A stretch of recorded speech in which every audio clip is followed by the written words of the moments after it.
When Liz spoke to me last year, we talked about a book launch and a signing. I booked the meeting room for 35 people. As I'm looking around and our wait list kept jumping back and forth, I think we should have got the glass house. No, the acoustics aren't any. No. It's a testament to the two people I have beside me. I have Dr. David Cooke and Liz Cooke. Welcome. Thank you for joining us. And we're here to talk about David's life, also Temps and Pressures, and the joys and not so joys of writing a memoir from Liz. So we've got a lot to cover in an hour. Because someone here was born in 1941, which was a while ago. You were born in Sydney. Your father, Roller, he died 1 month before you were born, and it was in a Spitfire accident in Yorkshire, England. And your mum liked pilots, didn't she? Yeah. There was a few. Yeah. She married another pilot in 45, and then he was killed just before the end of the war.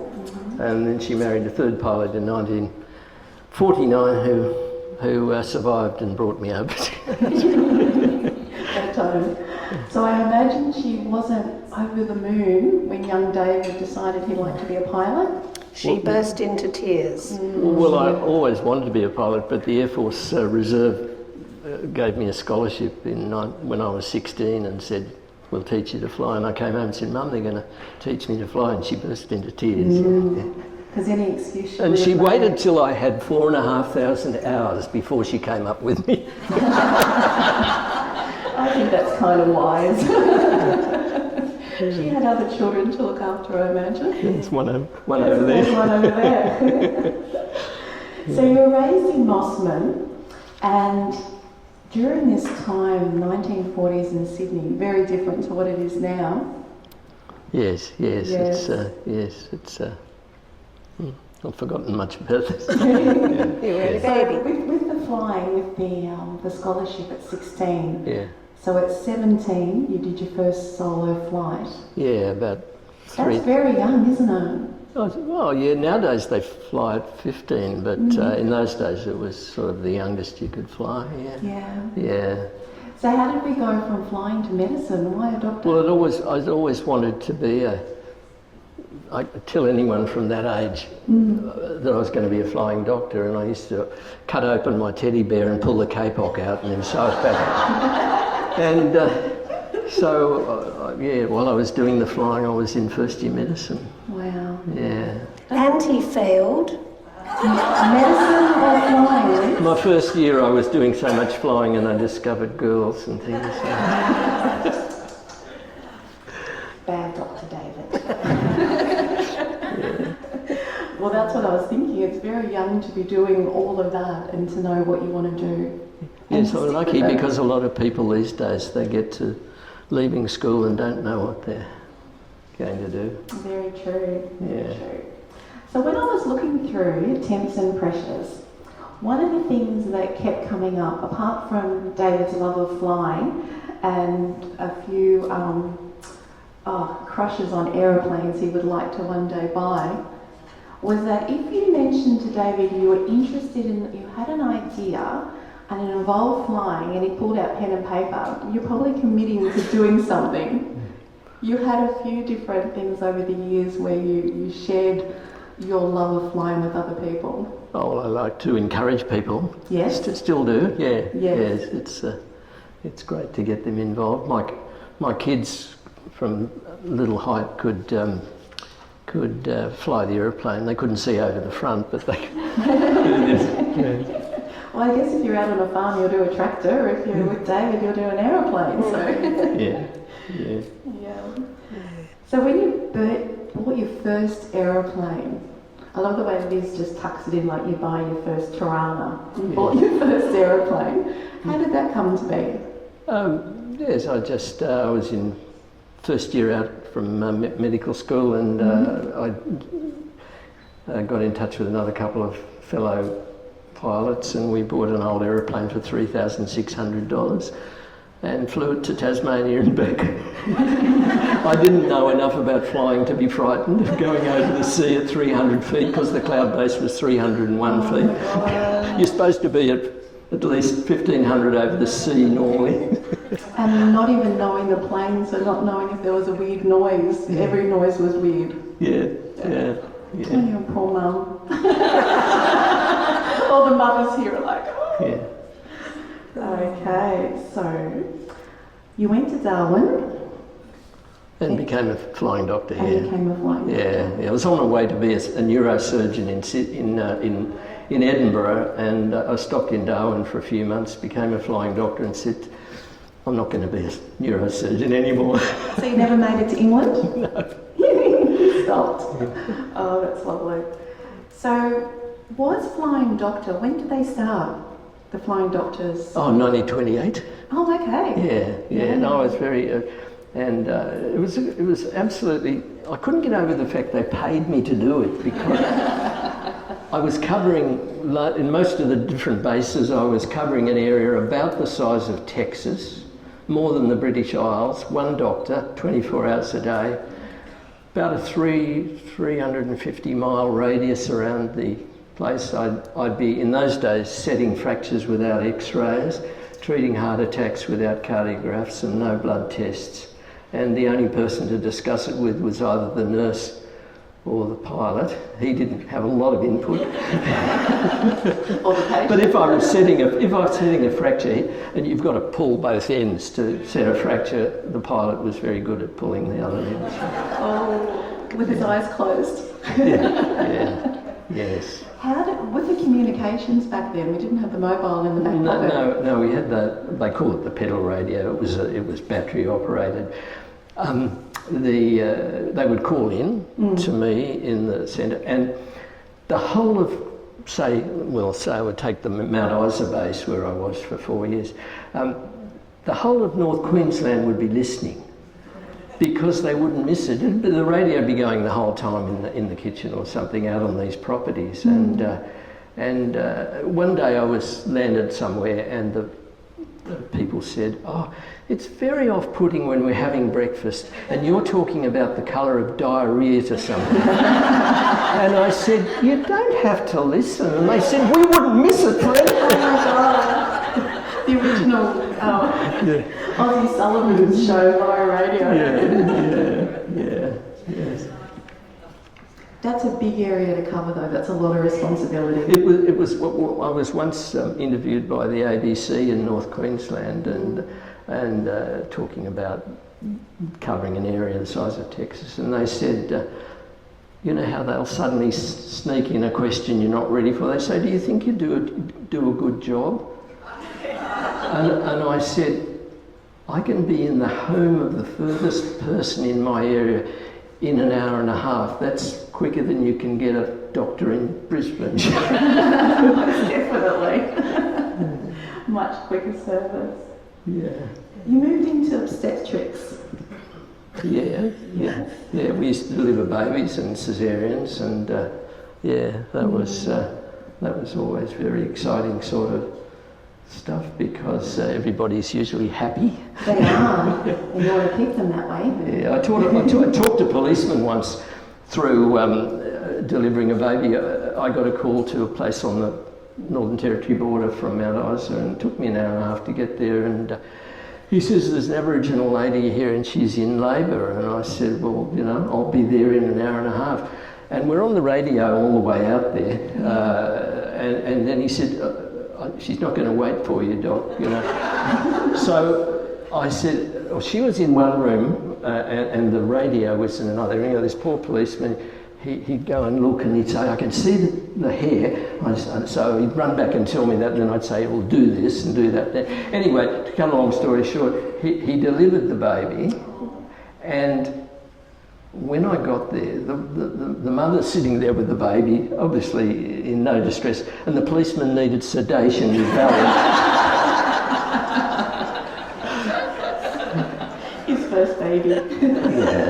Yes. But it was a very lovely organisation to be involved with because you felt that you were enabling people to live out there knowing that this character would come 24 hours a day and rescue. And I never minded house calls. Like you do in town, you go, oh, I've got to go out at midnight.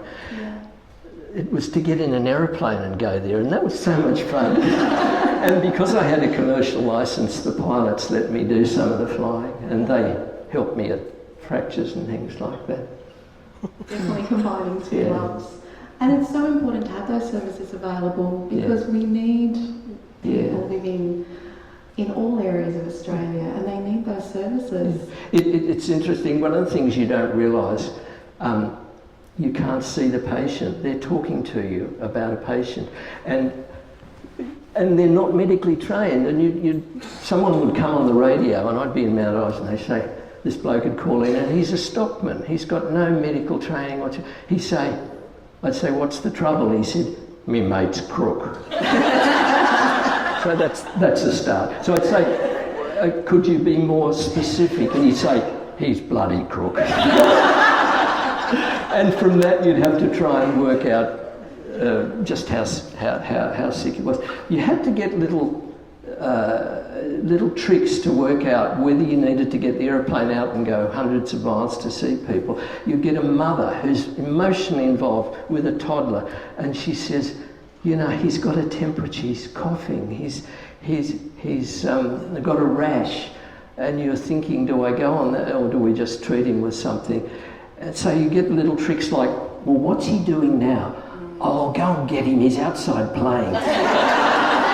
No flight needed for that one, because kids don't put it on, they just, Triage. So, you had to get little tricks like that. I had a fellow once at a rodeo, and they called me up and said, this guy's fallen off his horse and he's unconscious and convulsing on the ground. So I said, right, that's an emergency, we're going. So it was so urgent, we didn't put in a flight plan, nor we got in the aeroplane and started going and put in the flight plan as we're going.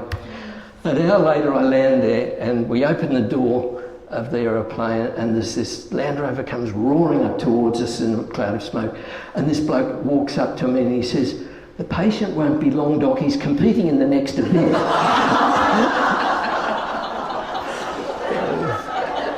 Premeditated. But we had lots of, obviously there were lots of stories. There's one rather lovely coincidence that occurred in January 1971. I had an old private rag and tube aeroplane. It was held together with bits of wire and stuff, but it flew. Anyway, I was 15 miles west of Mount Isa. It's 45 degrees, and the engine failed, and I landed in a paddock, which was clear enough to land, obviously, and as I was going down, I could see Mount Isa in the distance, and I called up the control tower and said, I'm on. We had lots of logistic problems getting to patients. Sometimes there'd be floods, and I trained myself and had 2 parachute jumps so that I could jump in floods. We couldn't use the aeroplanes, so we could get a helicopter from Townsville, and that would take 24 hours. So I did 2 parachute jumps, for which I lost half a stone, just the fear of it all. But so I could jump in and operate, and then they could get me out. But I never had to use it. But we'd sometimes use helicopters, and on one particular occasion I was flown into a property where it was virtually underwater, and anyway, to cut a long story short, he got me there late afternoon to near the property, but we couldn't get to the property, and so we had no radio, to long-range radio. We had to just sit on this little bit of high ground that we found and spend the night, and the next morning they found us, and ABC aeroplane came over, and I could see them filming me from the air, and I was making really rude signs, which I won't say now. And they said, you know, what do you need? In those days I smoked. I said, we need 10 gallons of fuel and 2 packets of Rothmans, please. You don't say no to many things. You always have to have like a little dun dun dun dun little soundtrack. But that's life out there, isn't it? Yes. I'd worked in the Northern Territory. The Northern Territory Flying Doctor Service didn't fly at night. They had to wait till the morning. It was just part of their operations. Whereas in Mount Isa, I flew at night, or we flew at night. And on one occasion in Brunette Downs, which is in the Northern Territory, very famous cattle station, they had a very sick baby. It was 1 a.m. in the morning, and they called the Darwin Flying Doctor Service, and they said, well, first thing in the morning we'll be there. And the mother's saying, but I don't think he's going to last that long. And they had our radio frequencies we were in the next state, we were in Queensland. So they called me, and I said, yeah, we'll be there in an hour and a half. And we flew over, and we got the baby, and we saved the baby, and all lived happily ever after. But the next day, I got a letter from the medical superintendent of the Flying Doctor Service in Brisbane. Dear Dr. Cooke, you have caused great embarrassment between the Northern Territory and Queensland, and and you are not to do this again. Signed, T. O'Leary, Medical Superintendent.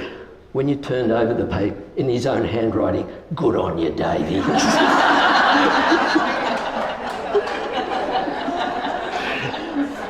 One of our colleagues here, Brendan, who is now our manager, he had a saying that I'm holding him to as manager. It's easier to ask for forgiveness than permission. Yes. And I think you'd have to make those calls a lot. Yeah. Definitely. Yeah. And then you moved to Gunnedah? Yeah. Yeah, so you were going to stay put for a little while? Yeah. I left at 32, I left the Flying Doctor Service. I was second in charge of Queensland base, trying to cope with medicine and with politics, which I was no good at because I believe people when they tell me things and I wasn't used to.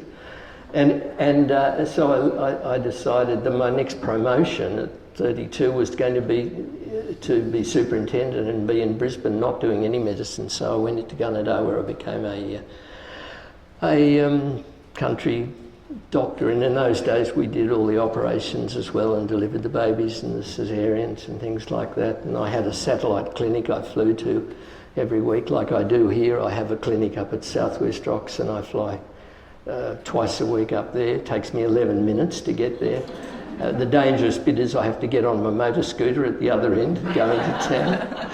And so we were in Gunnedah for 25 years. And prior to you working in Gunnedah, was there a satellite service, or was that just a way of popping the plane in? Sort of thing, yeah. Any excuse. I come with the plane. Any excuse, yeah. Well, that's what people say to me now at 83. They say, why don't you retire? And I said, well, I love work. I love talking to nice people, and 2 mornings a week I fly to work. Yeah, up a beautiful coastline. Yeah. Watching the whales going by. That's right. So when you were in Gunnedah, you weren't meaning to stay there quite so long, were you? No, I went there for 5 years and stayed 25. 25? Yeah. And just reading this morning, there was another doctor, so you were able to keep the clinic going, which is a lovely thing to do because he needed someone to help with the clinic, but also you would have been getting a little restless. That was Arthur. Were you thinking about moving? How do you mean? That was Arthur, you kept it for. Oh yeah, he couldn't practice. He was so old he couldn't practice without me being there. So I stayed there till he sadly died, and then it was killing me. I was working 80 hours a week. I looked older then than I do now. But anyway. Because that's the hard thing about a family practice. It is a 24/7, and everyone knows you. So just going to the grocery store or down to the golf course. Yeah. I don't know whether you play golf. We could say football field, but everywhere you go, you say, hey doc, and then followed by a question, no doubt. Well, the other coincidence is that one of my partners in Gunnedah, who also flew, we've spent about 700 hours in the air together. He's here today. He now works at Lake Cat Eye. Great. North Coast is calling people. Yeah. And moving to Port Macquarie, you had it on you had your sights set on port. Yeah,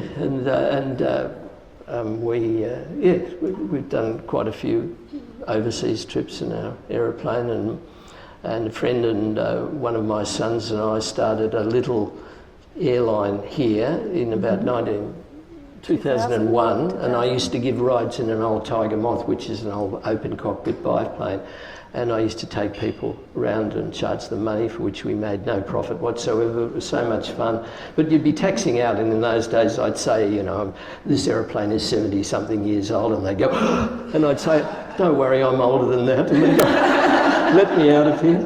But, and that airline, that little charter has become, it's moved to Brisbane, and it's become one of the 30 biggest growth companies in Australia. The boys run it, my boys run it with my daughter, who's the accountant for the company, and they do medical evacuations all around the world. If you're in some country like, I don't know, Afghanistan, and you break your leg and you can't come back by airline, or you get COVID and you can't come back by airline, your travel insurance pays for them to turn up in a little 10-seat private jet with a doctor and a nurse. And that's what they do. And I was partially responsible for teaching them to fly. But when I sit in their jets, they say, don't touch anything, Dad. You're sitting with the big boys now. Yeah. Yeah. When I was reading through some notes that Liz gave me, bought the Tiger Moth, there's a story there, but took up amateur dramatics. So I'm thinking where a Tiger Moth were in the air, I'm not thinking stage, but stage was included as well. Oh yeah, well I trained as a tenor and I did a lot of acting in Gunnedah actually, and Liz and I met playing opposite each other in a play at the Eisteddfod, which we won. Yeah. And Well but yeah, I've done a lot. I've played multiple leads in various parts. Mm.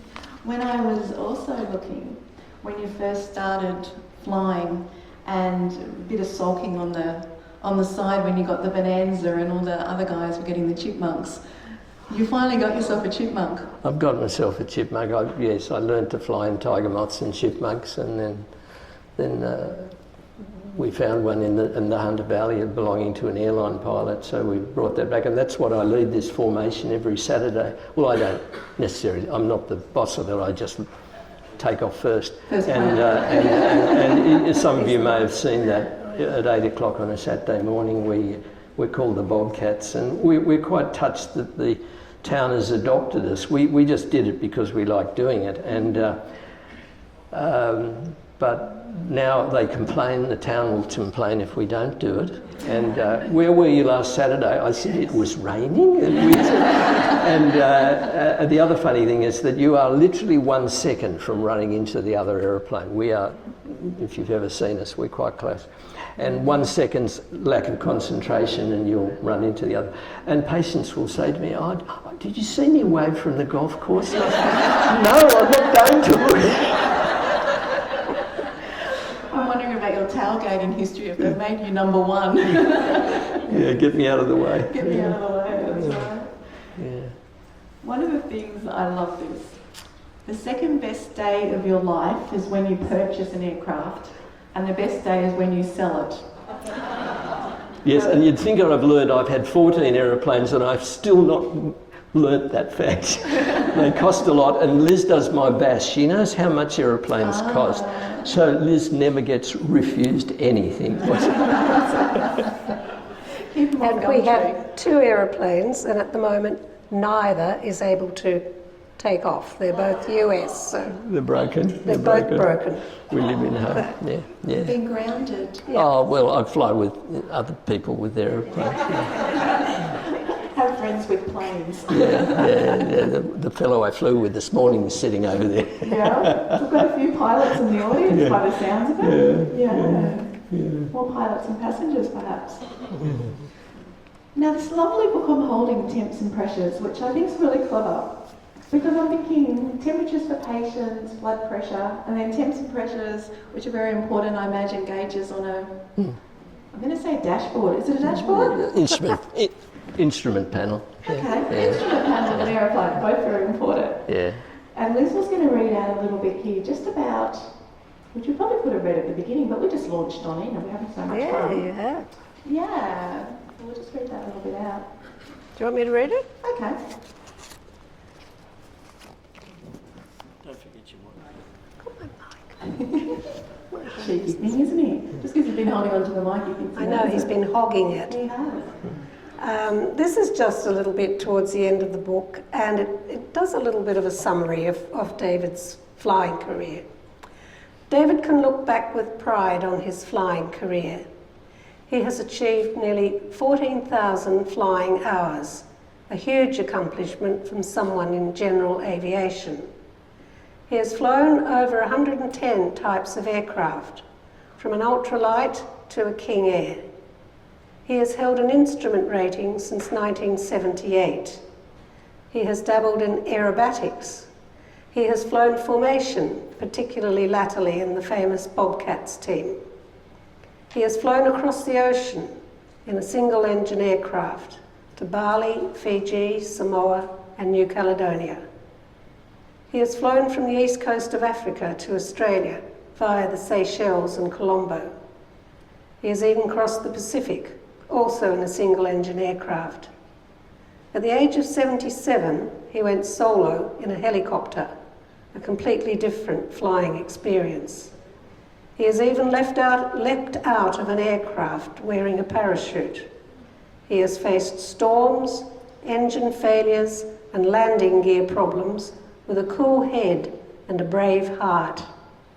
It is an amazing record for someone who has also worked with devotion and loyalty as a gifted and caring general practitioner for over 50 years. If only there were more hours in each day to fly more, to heal more, and to accomplish more. That's David.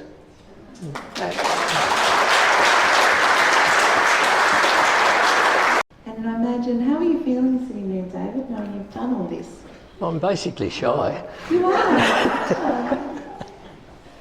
So you also did writing earlier on. And Yes, I wrote for an aviation magazine for 20 years. I used to be an aviation journalist, if you like. And so what Liz has done there is she's interleaved some of my articles that I've written, like when she described me flying across the Indian Ocean from Africa, and she'll tell the story of it. And then interleaved with that is my article I wrote at the time from my point of view of what the heck am I doing out here.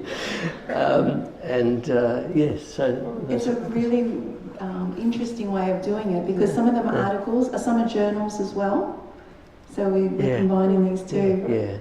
Yeah. How did it come to be that Liz decided to do a memoir for you?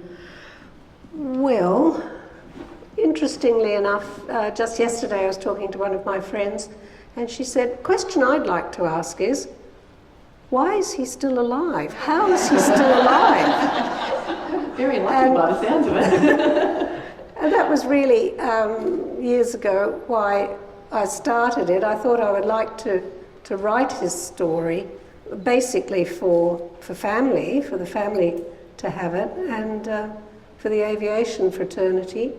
And, the medical side of it, the combination of the two. And I'm a bit of a slow person working on these things.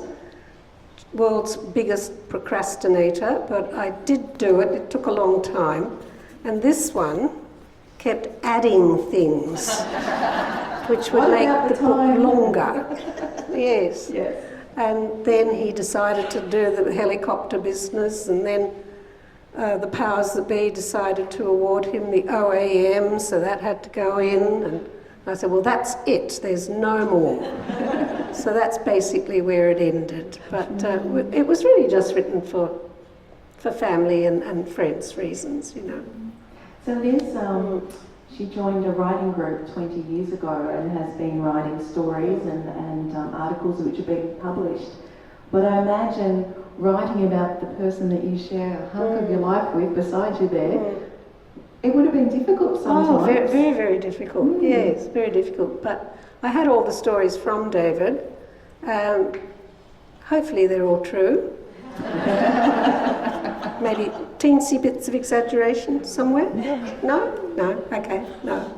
But yes, it was, we had all the his verbal things, and lots in print when he was up north with the Flying Doctor Service. There was so many newspaper articles, some of which are photocopied in the book, So there was plenty to go on, The photos are wonderful. Yeah. And the photos within the book, just from a publishing point of view, they're not those shiny ones that fall out of the book really quick, as my friends in my book clubs will attest to. The shiny ones always fall out. These are actually staying in the book. And it's incredible looking at them all. There's a beautiful photo here too, David, with Liz and Sister Debbie, when you got the OAM at Government House. Liz should have got the OAM, not me. You're standing in the middle and you look very happy. Behind every successful man, there is a surprised woman. No, that was amazing. During your time, I imagine the differences, the changes, the improvements, not only in aviation but in medicine, would be incredible. So to be able to get that in one book, and a really good sized book too, considering you've been around for a wee while and done lots of things. The editing process may have been difficult, but that is wonderful, not just for the family but for the medical and aviation. There is an article I wrote for my medical people about the changes I'd seen since I graduated in 1966. You know, when I graduated, there were two medications for blood pressure. One made you incredibly tired, and the other one made you incredibly depressed. So people didn't take it, and the changes I've seen now in medicine has been quite a lot. Yeah. Yeah, which actually makes it easier and harder, because just keeping up with the research and the new things that are available, and still being a local GP and travelling. We have to do so many hours a year of postgraduate study, and we were supposed to do magic 50 hours. Well, last year I did 150 because I'm just obsessed with keeping, and I don't want to forget it. His Tuesdays are a huge day for someone of, dare I say it, his age. He nicks off to Southwest Rocks in the morning, comes back for about half an hour lunch if he's lucky, then goes to Lighthouse Beach for the afternoon, comes home, quick bit of dinner, and then he's on the computer at some medical what's-it that goes till 9 o'clock. So that's what he does. You keep yourself very busy. So having put all these stories together, all these photos and memories, how did you go about the publishing? Because we do have people here that are writers, that are putting together their own family histories. How was it? Because I can't imagine it would have been easy. Bit of an ordeal. I had it edited through a woman up near Byron Bay that I was recommended, and she did that for me. And she said, when you're ready to find a publisher, be very careful, because there are a lot of sharks out there who are ready to take your money. But she did recommend a company in Sydney. Of course, we did try to go down the would you like to publish my book with Allen and Unwin, and I'm sure they're regretting it now. We'll take a photo and send it to Yeah, if only they could see all these people. Anyway, that didn't happen. And then I did have a very kind friend who also did a thorough edit. Thank you, Janine. Here she is. And I had a cousin who also whizzed through it and criticised my punctuation. But apart from that, we went through with the publisher in Sydney, and she was really lovely and really helpful. And then it was done, except I couldn't let go of it. You get corrections and more corrections and more corrections, and right at the 11th hour I found a sentence without a full stop and stuff like that. So if anybody sees a mistake in it, please let me know. A glaring mistake, not just, I think you should have put that there or whatever. It's Big amazing how mistake. many books we see come through these from Exactly. very reputable publishers where they have mistakes, and you pick them up, and even changing a name halfway through, though you're still David, but in fiction, change your name halfway through and then not keeping it consistent. So there's lots of things that happen Well, I saw an ABC publication not long ago, and page 1 there was a huge typo, and I thought, oh well, don't feel so bad then. Have a few little errors. Yeah, you often see those on when you're looking at Facebook in the news feeds, and you think, gosh, I think they would have corrected it before pressing post. It's pretty easy, isn't it? It is. Yeah, so I think you've done really well. Thank you. Yeah. Thank you.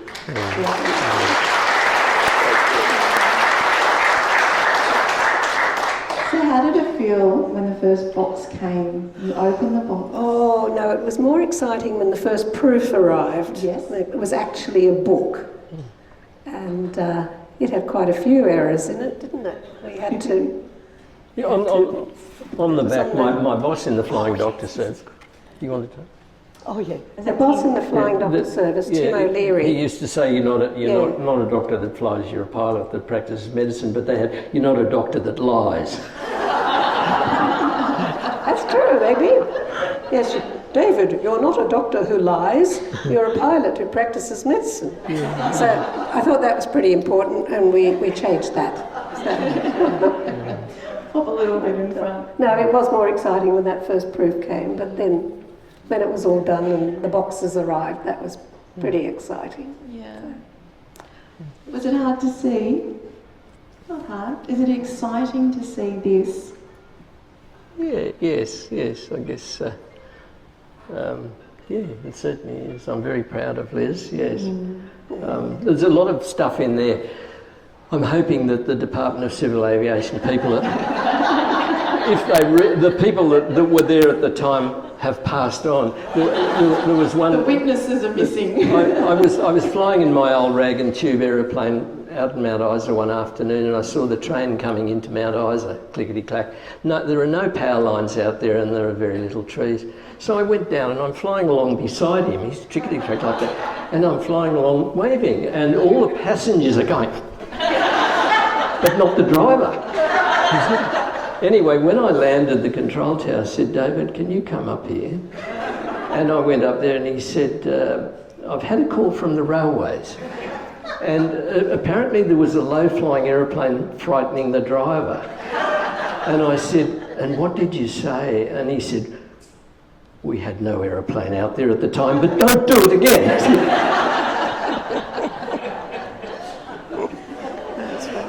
I'll just tell you about the cover. Yes.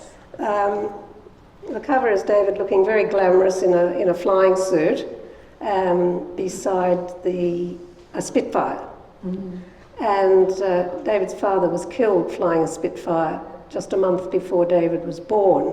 So the Spitfire's always been a very important and precious airplane as far as he was concerned. And some years ago, David had his name down to have a fly in a 2-seat Spitfire in England.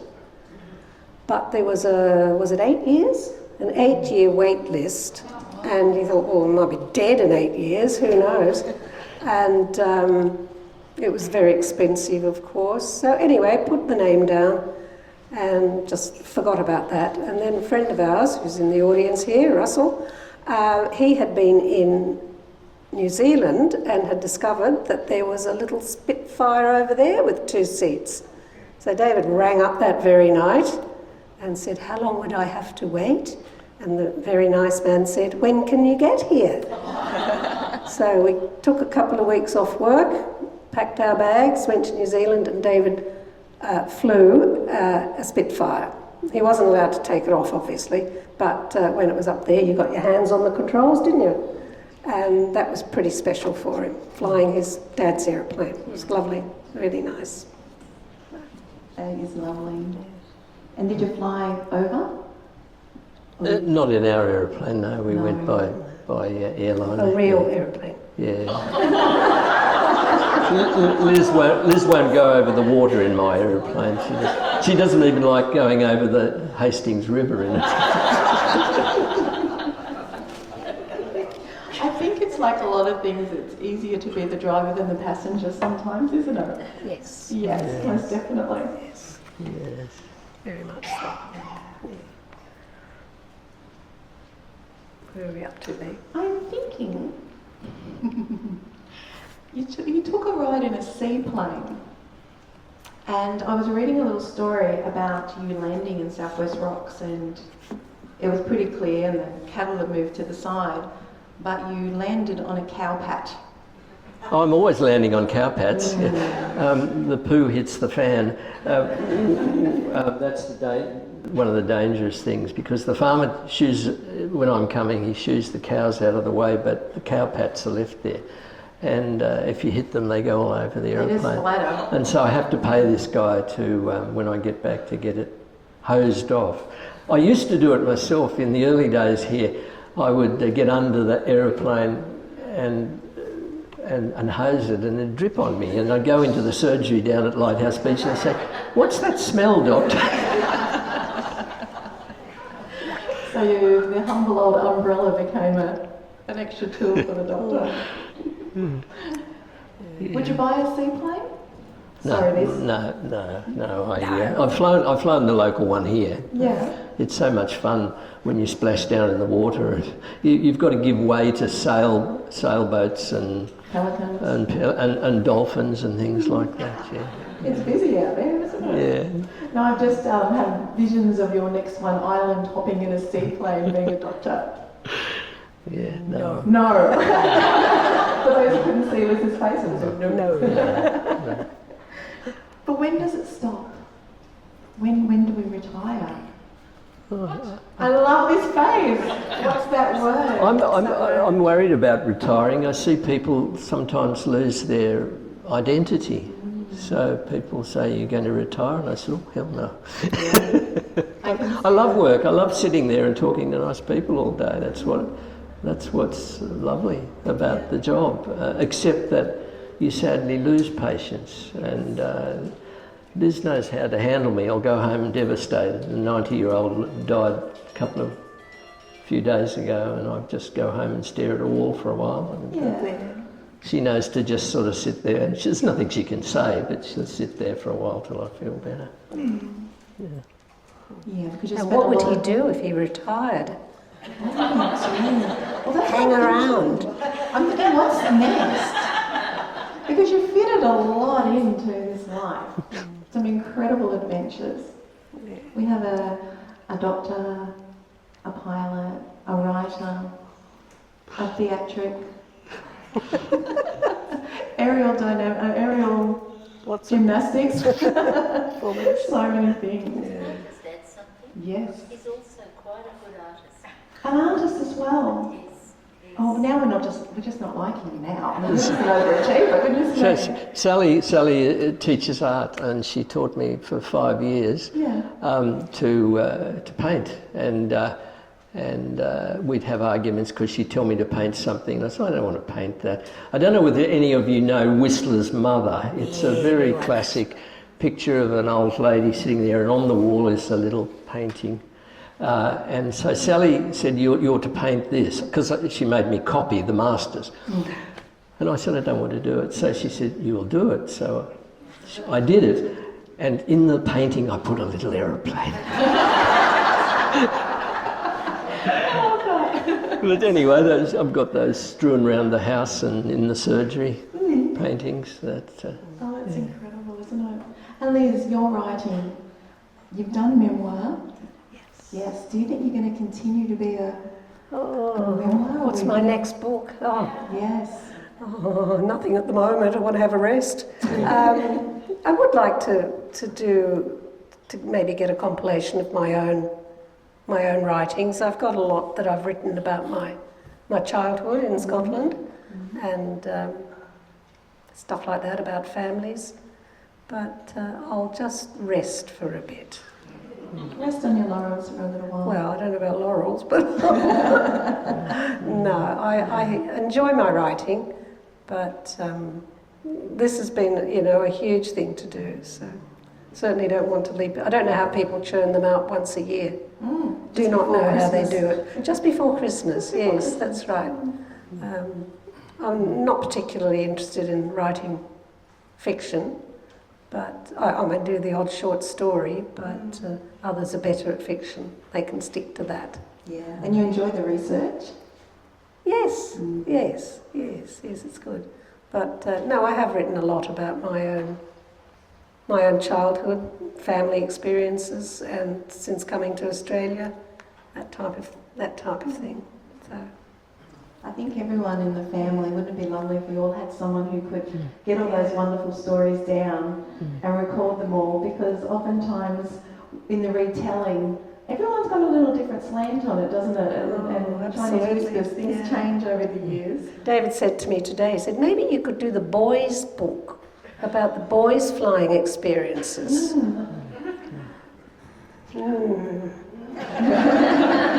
Not yet. Not yet. Not yet. Not yet. They haven't finished. They're still got lots to do. So Yeah. Well, it's definitely something, and I have heard of books that have been self-published and later picked up by publishers, and this certainly deserves that. And I can also see you, and you'll love this, David, I'm setting you up here, on conversations, like ABC conversations and things like that. I think our Royal Flying Doctor Service is such a huge part of the Australian history and culture, and it's supported so many people. Yeah. So congratulations on doing that. We need people doing those important roles, even if they have a lot of fun doing it. Well, as I said earlier, I couldn't get over the fact they paid me to do it. I would have done it for nothing. Yeah, no, that's amazing. And there might even be a few little Davids out there somewhere, I can imagine. Let's clarify that. What I meant. When women give birth, and they often call it after the doctor, the ambulance driver. There is a baby. When I was in Alice Springs, I was working in Alice Springs and doing the obstetrics for the southern end of the Northern Territory, and I delivered twins, and the Aboriginal lady called the first of the twins David Cooke Lynch. Her name was Lynch, and fortunately he's jet black. And the other baby was called after the nurse, wasn't it? Oh, see, there you go. I was going somewhere with this, everybody. It wasn't some big reveal, I promise. It's all in the book. So we are very lucky to have Song for Sale. Now, there's so many people here, but you've got it locally as well in one of the bookshops. It's in Bookface, yes. It's in They've Bookface. been very nice and have it for sale in Bookface. And the lovely post office man at Lighthouse Beach is also selling it. That's So cool. he's got a few copies, and it's also on Amazon. Although if you order it on Amazon, it seems to take about forever to come. So. It didn't take, I think it was only a couple of weeks now. No, I've heard it's a bit longer. Anyway. So it's got to have you at the post office, because you can buy it and then just post it. So our ones are going to be signed by the author and the star. He's so shy, he hates that, I can tell. We've got a few minutes left. Does anyone have any questions? Joan. I have firstly a comment. Having only last week read and enjoyed a pictorial history of the Royal Flying Doctor Service, Timely. it's really fortuitous to be here today to hear about your experiences. But my question to you, David, is, did you ever meet Nancy Bird? I've not only met her, I've taken her flying. She was a lovely lady, and she came to Gunnedah when I was there, and her brother was a patient of mine in North Queensland, Freddie, and I took her up in my Tiger Moth and let her fly it, and she flew it beautifully. And a couple of years later, her son, who was I think he lived in Dubbo, he used to distribute aviation stuff. And I bought something from him, and I rang up and said, can I buy something? And then I didn't get a bill, and I rang him up the next week and I said, you haven't sent me a bill? He said, you took my mother up, you're not getting a bill. She was tiny, she could only just see out the side of the cockpit. Sitting on a telephone book. Not to say no pressure, but that was a really good question. Does anyone else have a question they'd like to ask? Liz keeps me alive. There's some some hairy Good luck. circumstances. Yeah. Yeah. Yeah, good luck. No, well, I haven't experienced any of these horrific things back in the early days. My two scariest experiences were when we had no undercarriage. It didn't come down. Once was when we were going to dinner from Gunnedah. We were going over to Tamworth for a big night out, and it was dark. It was winter time, wasn't it? And anyway, those wheels didn't come down. So then the fun starts, and they get a big truck out with a huge searchlight, and an aeroplane flies over, and they look to see what the undercarriage is doing. And meanwhile, the cars line up on the road watching for the excitement, and the fire trucks arrive, and the ambulances arrive, but it was okay, wasn't it? Yeah, it was down all the time. It was down, yeah, it was down. It was just a fault with the lights that tell you that it's down. So that was okay. We didn't go to dinner though. The second time was we were going up for young Michael's 21st birthday, and we were coming into Archerfield, and there was supposed to be 3 greens to show the 3 wheels are down. There's only 2. That's not good. So once again, it's talking to the tower and getting them to do all the things they need to do, and we're coming in slowly, and the cars are lining up ready for the show, and the ambulances are there, and the fire engines are there, and then clever Pilot thought he would... What did you do? Oh, I held the nose up. Held the nose up. And banged the wheels on, and the other wheel came out. The poor young Michael was on the ground watching all this. But the worst thing about that was that the press fellow who was there from the Channel 7 or something interviewed Michael. And Michael saying, oh yeah, that's my dad. Come for my birthday. And how old's your dad? And he said, oh, he's nearly 60. And when it was on the news that night, a 60-year-old pilot, and he wasn't happy at being called 60. He was only 59. So they were my scary things. And I hope that's all they'll ever be. I did say, if there's a third undercarriage problem, that's it. Never again. Most definitely. Any other? Like to do? Do you have Anything ambition? you- What ambitions do you have? What haven't you done that you'd like to try? Not for me. I can't think of anything. To Antarctica? Pardon? Have you flown to Antarctica? No, I haven't. Why not? I haven't got enough fuel for the aeroplane. No fuel for that. But no, What a sign of a good life that you're still working, still enjoying your flying, and there's nothing you can think of. You've done good. Just to keep flying. Just to keep flying. keep entertaining you on a Saturday morning in the formation. Just to keep doing it. Oh, it's been wonderful. Thank you so much. Oh, thank you. As I said, when Liz and I were talking about having a book launch and a little gathering in the meeting room, and just seeing the amount of interest that came so quickly and being able to increase the numbers. So I really thank the staff here that have been able to help us with that, because a lot goes into it. So not only do we appreciate all of you coming and sharing your time with us, but also the library. So we do have copies. I will return this after I finish it. So we do have copies you can borrow. There are copies to buy. Are we doing an audio version? No pressure, Liz, but I think it would be good. Oh, I hadn't thought of that. But, no, but Lee, on behalf of the two of us, thank you so much for agreeing to do the book launch, particularly on a Saturday afternoon. The library is closed for business, so I know it means extra hours for you, and it's just been a real thrill. We were both absolutely terrified. It's just been lovely, and thank you so much, everyone, for coming and supporting us, because it's been just really most enjoyable. It's been lovely. Thank you.